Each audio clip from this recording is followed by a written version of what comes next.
오늘 함께 나눌 말씀은 출애굽기 13장 1절부터 16절까지 있는 말씀인데 우리 읽기는 11절부터 16절까지만 읽도록 하겠습니다.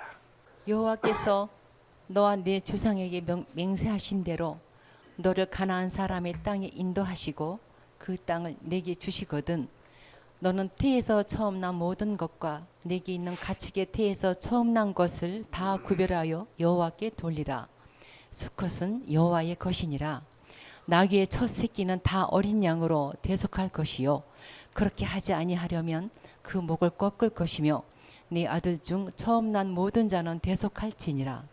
후일에 네 아들이 내게 묻기를 이것이 어찌 됨이냐 하거든 너는 그에게 이르기를 여호와께서 그 손의 권능으로 우리를 애굽에서 곧 종이 되었던 집에서 인도하여 내실세. 그때에 바로가 완악하여 우리를 보내지 아니하며 여호와께서 애굽 나라 가운데 처음 난 모든 것은 사람의 장자로부터 가축의 처음 난 것까지 다 죽이셨으므로 태에서 처음 난 모든 수컷들은 내가 여호와께 제사를 드려서 내 아들 중에 모든 처음 난 자를 다 대속하리니 이것이 내 손의 기호와 내 미간의 표가 되리라. 이는 여호와께서 그 손의 권능으로 우리를 애굽에서 인도하여 되셨음이니라 할지니라. 아멘. 우리가 흔히 화장실 들어갈 때와 나올 때가 다르다 이런 말을 많이 하죠. 여러분 공감하시죠? 예. 그래서 우리가 고속도로 휴게소라든지 아니면 유원지 같은 데 가서 공용 화장실을 이용할 경우가 있는데 줄을 많이 서지요. 그래서 금방이라도 어떻게 될 것 같은 긴박감, 절박감 이런 것 때문에 발을 동동 구르다가 내 순서가 돼서 들어가면 볼일을 다 보고 나면 그렇게 마음에 여유로울 수가 없어요. 그래서 거울도 보고 손도 씻고 화장도 고치고 그렇게 하죠. 네. 다급한 문제, 절박한 문제가 해결되었기 때문에 마음에 여유가 생겨서 그런 것이죠. 하나님은 430년 동안 애굽의 종으로 노예로 고통스러운 삶을 살고 있었던 이스라엘 백성들을 건져내 주셨습니다. 그래서 이제 그들을 약속의 땅인 젖과 꿀이 흐르는 가나안 땅으로 그들을 인도해 가십니다. 그런데 하나님께서 모세를 통해서 뭐라고 얘기하시냐면 너희가 가나안 땅에 들어가거든 반드시 잊지 말고 지켜야 할 것이 두 가지가 있다 이렇게 말씀을 하십니다. 그래서 화장실 들어갈 때랑 나올 때랑 다른 것처럼 까맣게 잊어버리지 말고 절대로 잊지 말고 꼭 기억하고 지켜야 한다. 하나님께서 그것을 말씀하고 있습니다. 오늘 우리가 함께 나누는 말씀이 바로 그 두 가지에 관한 것인데요. 두 가지 가운데 하나는 뭐냐면 무교절을 지키라 이렇게 말씀을 하십니다. 5절부터 7절까지의 말씀에 보면 여호와께서 너를 인도하여 가나안 사람과 헷 사람과 아모리 사람과 히윗 사람과 여부스 사람의 땅 곧 내게 주시려고 내 조상들에게 맹세하신 바 젖과 꿀이 흐르는 땅에 이르게 하시거든 너는 이날에 이 예식을 지켜 이레 동안 무교병을 먹고 일곱째 날에는 여호와께 절기를 지키라. 이레 동안에는 무교병을 먹고 유교병을 내게 보이지 아니하게 하며 내 땅에서 누룩을 내게 보이지 아니하게 하라. 이 말씀에 보니까 가나안 땅에 들어가거든 7일 동안 너희들이 무교절을 지키라 이렇게 말씀을 하고 있습니다. 무교절이라고 하는 것은 뭐냐면 7일 동안 누룩을 넣지 않고 만든 빵인 무교병을 먹는 그런 절기입니다. 근데 그냥 누룩을 넣지 않은 빵을 먹는 그 의미, 그 자체 행위가 중요한 것이 아니라 왜 그 빵을 먹느냐 그 의미가 중요하겠죠. 그것을 먹으면서 너희들이 출애굽한 바로 그 날, 그 상황을 잊지 말아라. 하나님께서 그것을 말씀하신 것입니다. 이스라엘 백성들이 언제 출애굽을 하냐면 아비벌 14일 밤에 출애굽을 하게 됩니다. 아비벌은 그냥 우리식으로 얘기하자면 정월이에요. 1월 14일 날 그날 밤에 유월절 절기를 지키고 그날 밤에 애굽을 탈출해서 나오게 됩니다. 근데 그날 밤에 어떤 일이 있었냐면 하나님께서 애굽에 있던 모든 장자들 그리고 짐승의 첫 새끼를 치는 장자의 재앙을 내리시죠. 그때 하나님께서 이스라엘 백성들에게 뭐라고 말씀하시냐면 어린 양을 잡아서 그 양의 피를 문 임방과 좌우 설주에 바르라 이렇게 말씀을 하셨어요. 그러면 죽음의 사자가 그 표시를 보고 너희 그 이스라엘 백성들의 집은 죽음이 넘어가게 해주시겠다라고 말씀을 하셔서 이스라엘 백성들이 그렇게 하지요. 그리고 짐승의 피는 그렇게 바르고 그날 잡았던 이 어린 양은 그날 밤에 다 먹으라고 이야기를 합니다. 불에 구워서 다 먹으라고. 그래서 쓴 나물과 함께 또 무교병과 함께 그 어린 양 잡은 것을 그날 밤에 허리에 띠를 띠고 선체로 그것을 다 먹으라고 이야기를 합니다. 그렇게 먹고 급하게 이제 애굽을 탈출해서 나오라 이렇게 이야기를 하죠. 그래서 그날 밤에 이스라엘 백성들이 그렇게 허겁지겁 그 양을 잡아서 먹고 무교병과 함께 먹고 나오는데 반죽을 내일 아침에 먹을 떡 반죽을 만들어 놨다가 그게 발효가 되어서 그 다음 날 아침이면 이제 빵으로 만들어서 그 먹는 건데 그날 밤에 나오느냐고 채 발효가 되지 않은 이 반죽 덩어리만 가지고 나오게 됩니다. 그래서 그 반죽 덩어리를 가지고 나와서 그들이 이제 애굽을 탈출해 가지고 계속해서 지난번에 우리가 살펴본 것처럼 숫곳까지 갔다가 나중에 시내산 밑에까지 가게 되는데 대략 한 일주일 정도를 가게 되는데 그때까지는 특별히 먹을 음식이 없는 거예요. 준비했던 식량이 없는 것입니다. 뭐만 있냐면 발효되지 않은 그 떡 반죽, 빵 반죽 그것만 있는 거예요. 그래서 그걸 가지고 불에 구워서 발효되지 않은 그 무교병을 먹었다는 것입니다. 그래서 가나안 땅에 들어가거든 그날 그때부터 시작해가지고 일주일 동안 그들이 애굽을 빠져나오면서 그렇게 있었던 모든 상황들을 그때 일을 잊어버리지 않도록 하기 위해서 가나안 땅에 들어가서 안식하면서 살 때에 그날을 기억하는 의미로 무교병을 먹으면서 무교절 절기를 지키라 이렇게 말씀을 하신 것입니다. 그래서 이 무교절 절기는 6월절이 아비벌 14일 밤이지요. 그래서 그날부터 시작해서 연결되는 거예요. 6월절이 끝나면서 6월절은 그 정월 14일 날 그 하루 지키는 날인데 그날 밤서부터 시작해가지고 7일 동안 누룩을 넣지 않고 만든 이 무교병을 그들이 먹게 됩니다. 이게 바로 무교절 절기입니다. 그런데 이제 어떤 사람들은 누룩을 넣지 않고 만든 빵을 먹는 것에 대해서 이제 조금 이제 다르게 의미를 해석하는 그 적용하는 그런 사람들이 있는데 누룩은 우리가 보통 이야기할 때 사람들이 누룩은 이제 애굽을 상징하는 것이다. 혹은 세상, 혹은 죄 이런 것들을 상징하는 것이다. 그래서 이스라엘 백성들이 애굽을 떠나왔으니까 이제부터는 구별된 삶을 살아야 된다. 그래서 누룩을 넣지 않고 만든 그런 이제 그 빵을 먹는다는 것은 죄와 구별된 그런 삶을 살아라라고 하는 그런 의미로 무교절 절기를 지키라고 하나님이 말씀하셨다. 이렇게 해석을 하는 사람들도 있어요. 영적으로 보면 이제 굉장히 좋은 의미이기도 하고 그렇죠. 또 실제로 마태복음 16장에 보면 예수님께서 바리새인들과 서기관들의 누룩을 조심하라 이렇게 가르치는 장면들이 있습니다. 마태복음 그 말씀해 보니까 제자들이 건너편으로 갈새 떡 가져가기를 잊었더니 예수께서 이르시되 삼가 바리새인과 사두개인들의 누룩을 주의하라 하시니 제자들이 서로 의논하여 이르되 우리가 떡을 가져오지 아니하였도다 하거늘 예수께서 아시고 이르시되 믿음이 작은 자들아 어찌 떡이 없으므로 서로 의논하느냐 어찌 내 말한 것이 떡에 관함이 아닌 줄을 깨닫지 못하느냐 오직 바리새인과 사두개인들의 누룩을 주의하라 하시니 그제서야 제자들이 떡의 누룩이 아니요 바리새인과 사두개인들의 교훈을 삼가라고 말씀하신 줄을 깨달으니라. 그래서 우리 주님께서 그 제자들을 향해서 바리새인들과 서기관들의 누룩을 조심하라 이렇게 얘기했는데 거기서 말하는 그 누룩은 떡을 얘기하는 것이 아니라 바리새인들과 서기관들의 잘못된 가르침, 변질된 진리 그거를 조심하라라고 하는 그런 의미라고 우리 주님이 설명을 해주고 계십니다. 또 고린도전서에도 보면 그와 비슷한 말씀이 있는데요. 고린도전서 5장 6절부터 8절에 보면 너희가 자랑하는 것이 옳지 아니하도다. 적은 누룩이 온 덩어리에 퍼지는 것을 알지 못하느냐.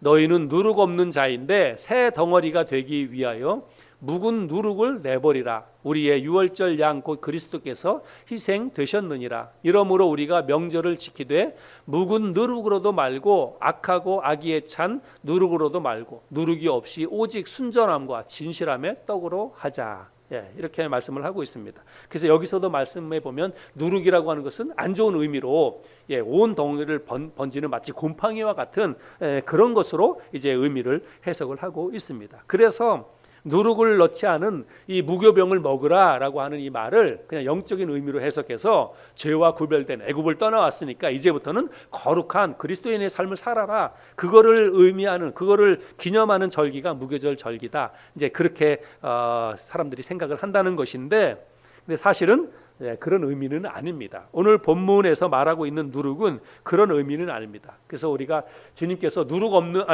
오늘 출애굽기에서 하나님께서 이스라엘 백성들에게 가나안 땅에 들어가면 누룩 없는 그 빵을 7일 동안 먹으라라고 한 것은 그거는 뭐 어떤 죄와 구별된 삶을 살아라 이런 의미보다는 뭐예요? 출애굽한 그 날을 기억하라는 거예요.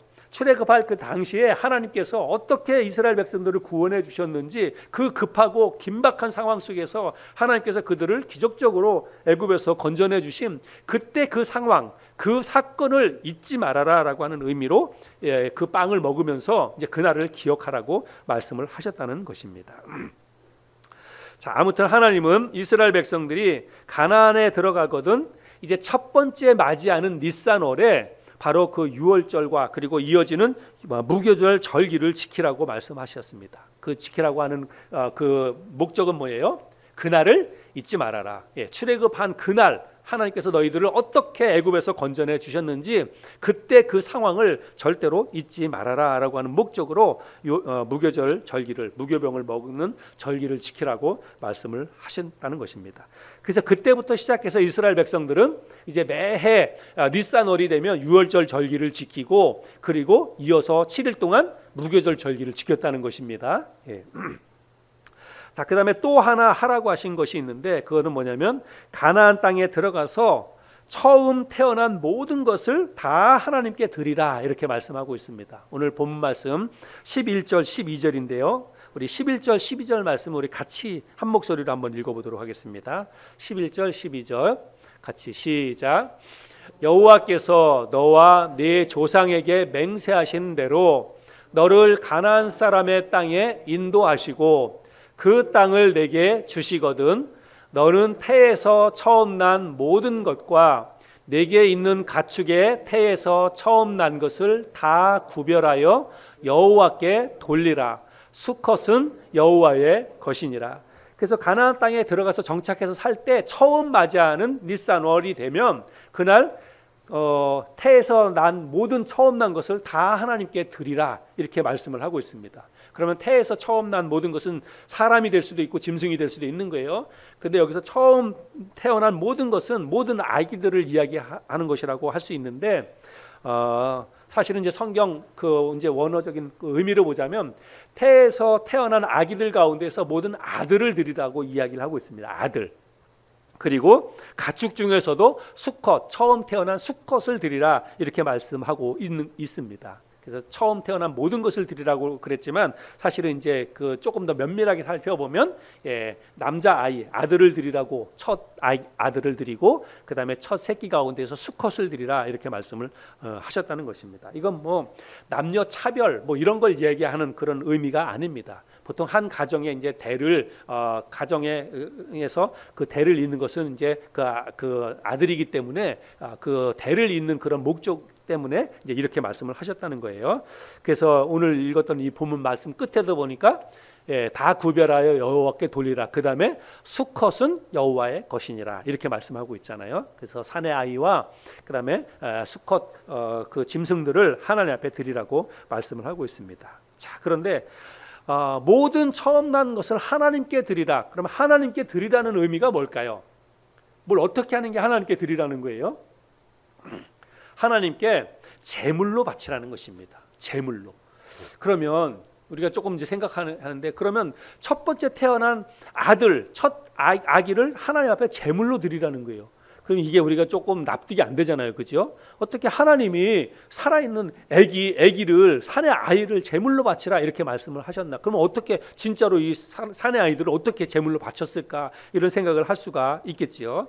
그냥 하나님께서 처음 난 모든 그 첫 아들을 드리라고 그랬는데 아들을 실제로 드리라고 말씀하지 않고 그 아들을 대신해서 대신 양으로 짐승으로 바꿔서 드리라 이렇게 말씀을 하셨습니다.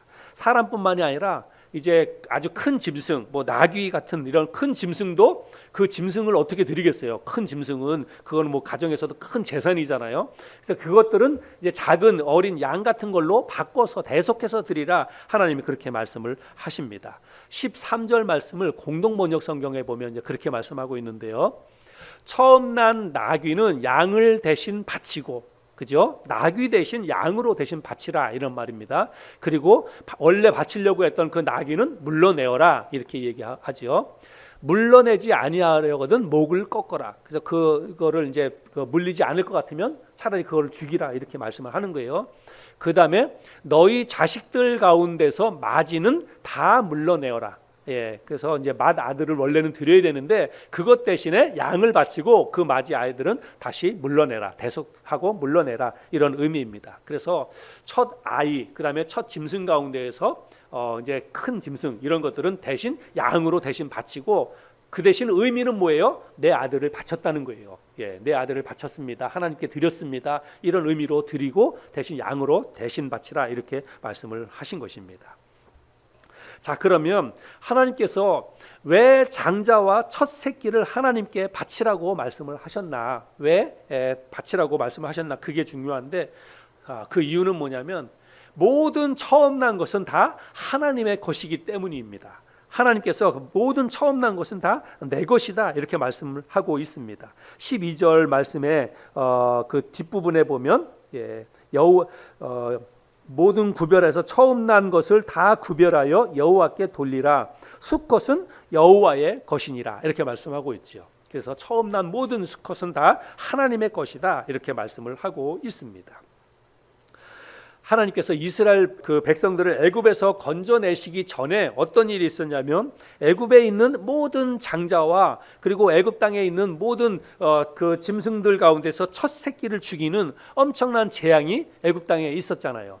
근데 그날 하나님께서 특별히 이스라엘 백성들의 장자와 이스라엘 백성들의 짐승 가운데 첫 새끼는 하나님께서 멀쩡하게 다 보호해 주셨습니다. 그랬죠? 예. 그래서 하나님께서 그날 사실은 애굽 땅에 있는 모든 같은 땅에 살고 있는 이스라엘 백성들이니까 그 애굽 땅에 재앙이 임할 때 사실은 이스라엘 백성들의 장자와 그리고 이스라엘 백성들의 첫 짐승도 사실은 다 죽을 수밖에 없는 상황이었습니다. 그런데 하나님께서 그들을 하나님의 그 어린 양을 통해서 피를 발라서 그 이스라엘 백성들의 장자와 첫 새끼는 하나님이 다 살려내셨습니다. 이게 하나님의 은혜였어요. 하나님의 특별하신 은총으로 말미암아서 이스라엘 백성들의 장자가 생명을 얻었습니다. 그래서 이스라엘 백성들의 장자와 첫 새끼는 하나님께서 다 내 것이다 이렇게 말씀을 하신 것입니다.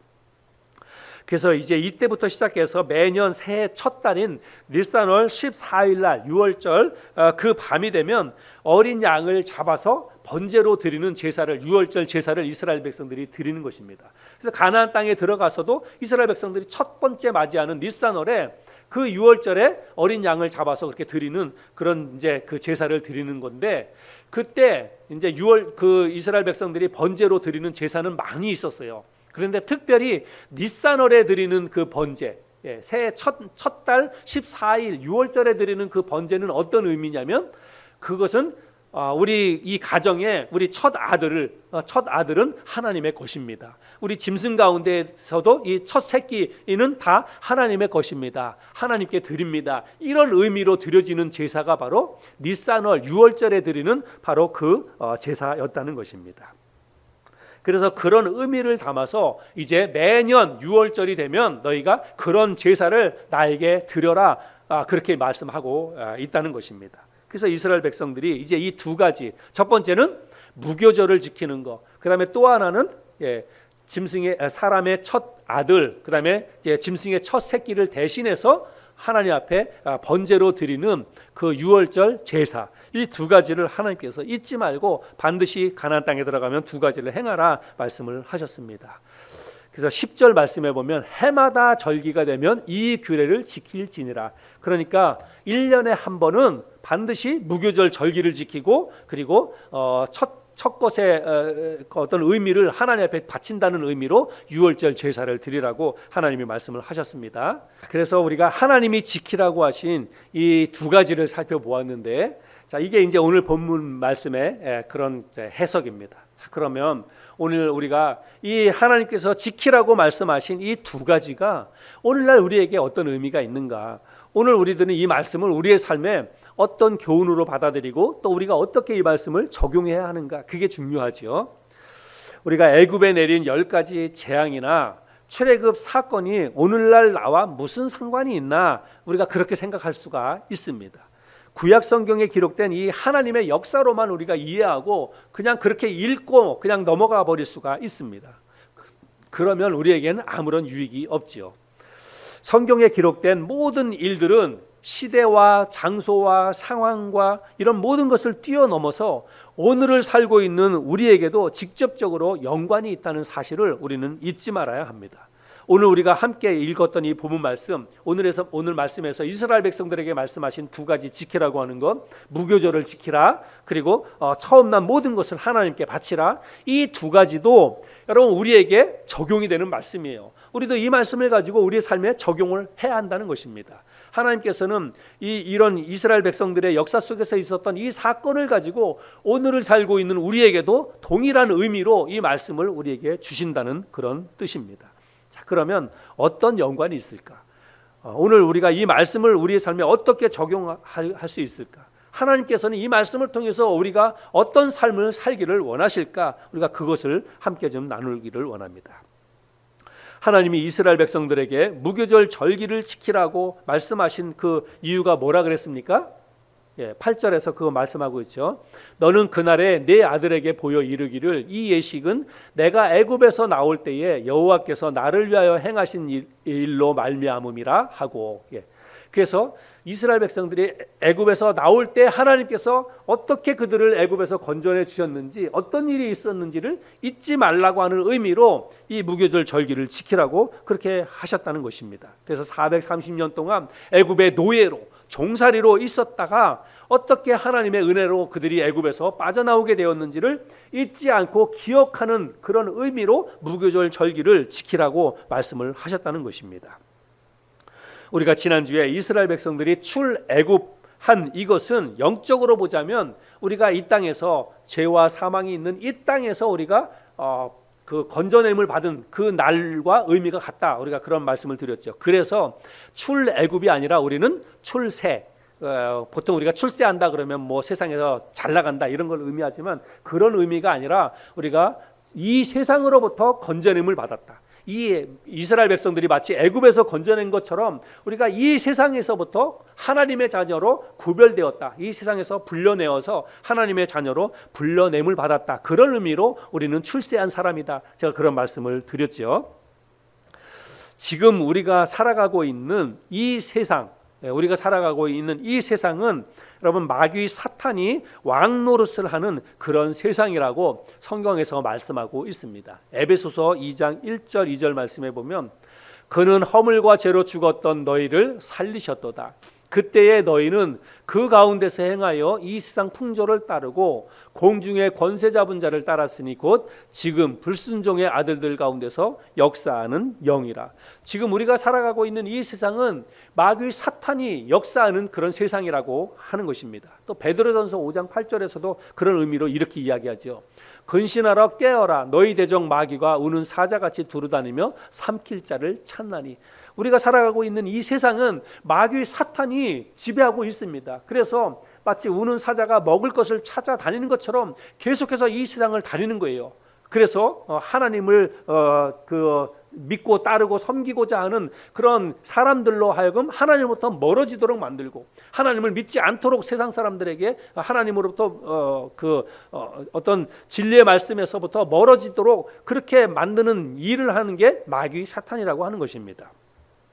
그래서 공중의 권세 잡은 마귀 사탄이 지배하는 이 세상이기 때문에 이 세상에 뭐가 있냐면 죄가 있는 것입니다. 지금 죄가 이 세상에 온갖 죄들이 넘쳐나는데 그것은 뭐냐면 마귀 사탄이 이 세상을 지배하고 이 세상을 움직이고 그렇게 하고 있기 때문에 하나님을 대적하는 그런 일들을 하고 있기 때문에 세상에 죄가 많은 거예요.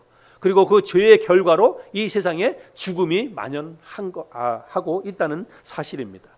그래서 죄와 사망이 넘쳐나는 이 세상인데 이 세상 가운데 살고 있는 이 사람들을 하나님께서 불쌍히 여기시고 이 죄와 사망이 있는 이 세상에 살고 있는 사람들을 하나님이 건져내 주시기 위해서 당신의 독생자 예수 그리스도를 이 땅에 보내주신 것입니다. 유월절 어린 양으로. 그래서 이스라엘 백성들이 애굽 땅을 빠져나올 때 그 어린 양을 잡아서 그 어린 양의 피를 문 임방과 좌우 솔지에 발라서 그것을 보고 죽음의 사자가 넘어갔잖아요. 마찬가지입니다. 이 땅에 예수 그리스도께서 유월절 어린 양으로 오셔서 십자가 위에 달려서 피를 흘리고 돌아가셨어요.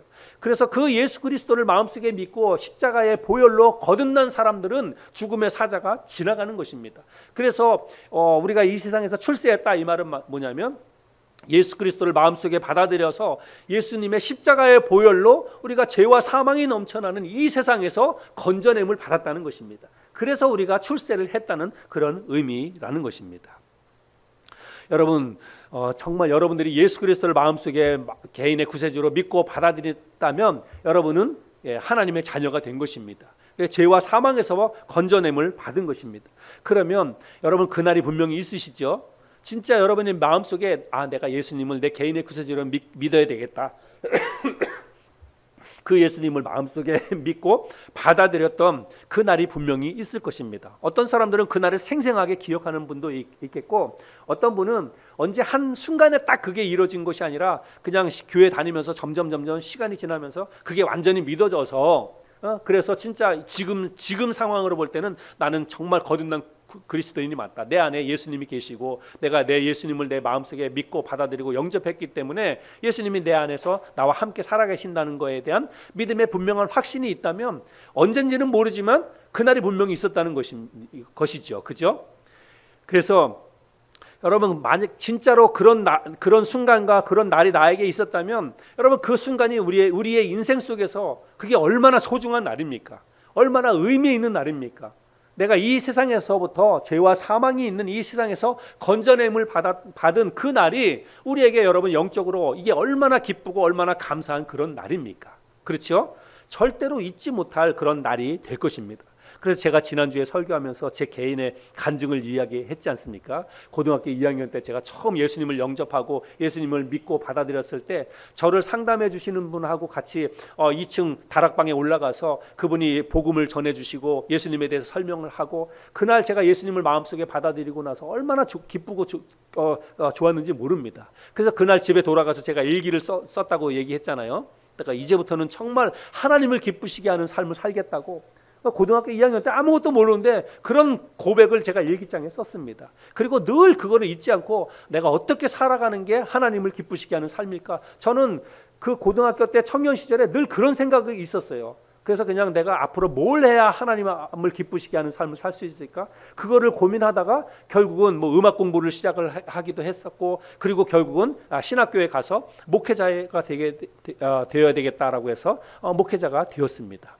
아마 여러분도 예수님을 개인적으로 예수님을 마음속에 받아들이고 내가 예수 믿기로 결정했던 그날 그 때가 분명히 있을 것입니다. 그때 여러분의 마음속에 있었던 찾아왔던 감동, 감격 또 어떤 마음에 했던 다짐 아마 그런 것들이 있을 텐데 그날이 굉장히 소중한 날이죠.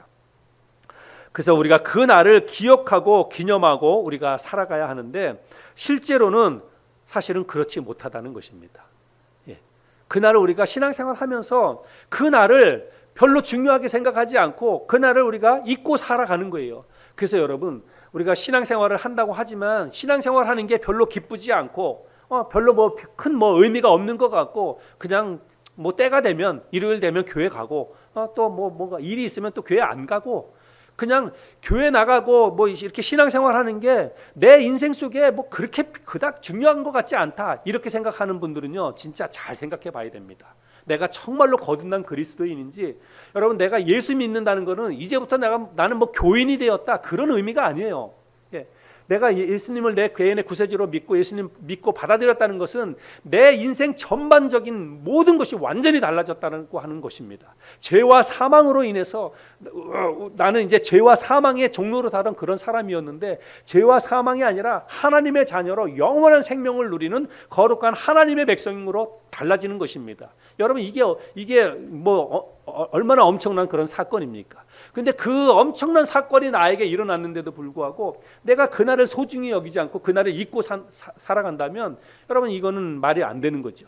근데 실제로 그날을 잊어버리고 별로 중요하게 생각하지 않고 살아가니까 신앙생활이 별로 의미가 없는 거예요. 별로 기쁨이 없고 감사가 없고 그냥 의무적으로 억지로 마지못해서 신앙생활을 하는 것입니다.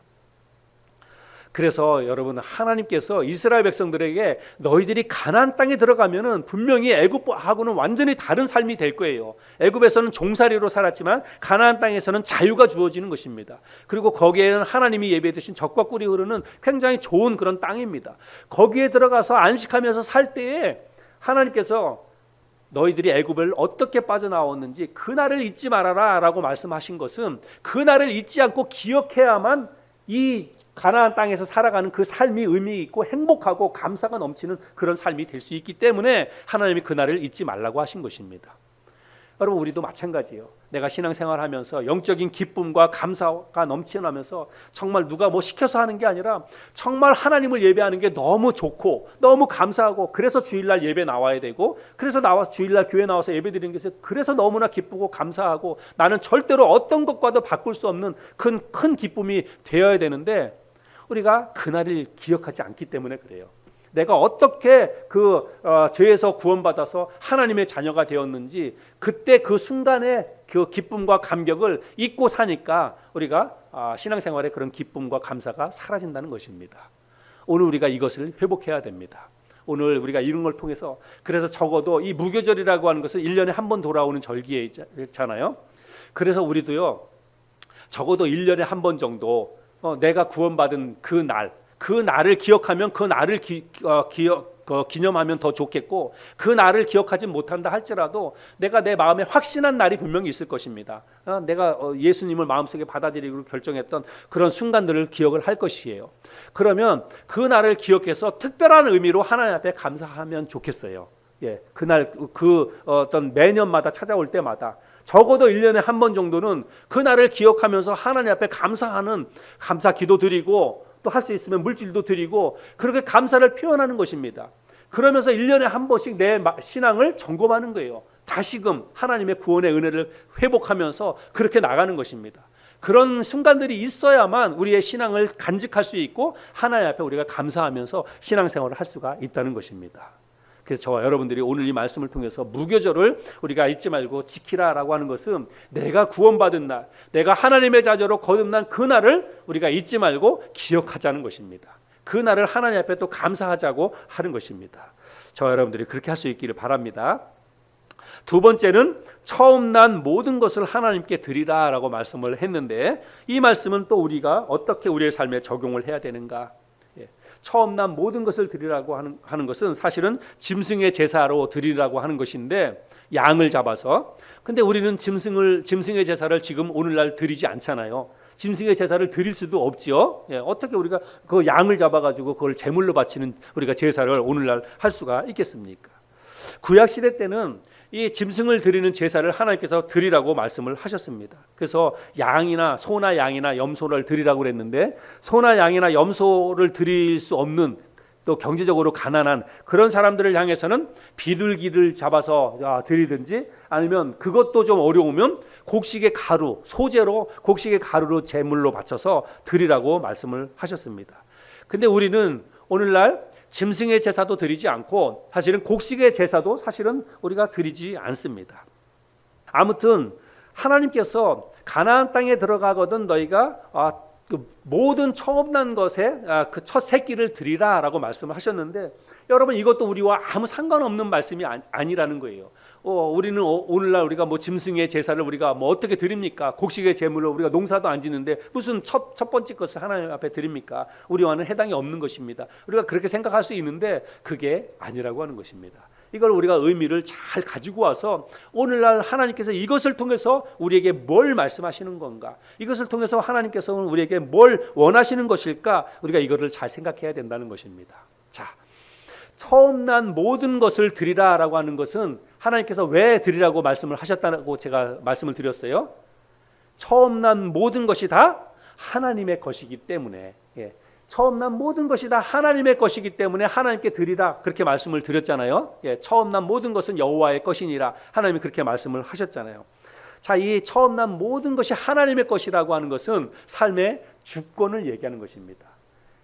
우리가 살아가는 삶의 모든 것이 다 하나님의 것입니다 라고 하는 것을 인정하라는 거예요. 내 생명도, 내 건강도, 우리의 가정의 평안도, 내 직장도, 내 물질도, 여러분 이 모든 것이 다 하나님의 것입니다.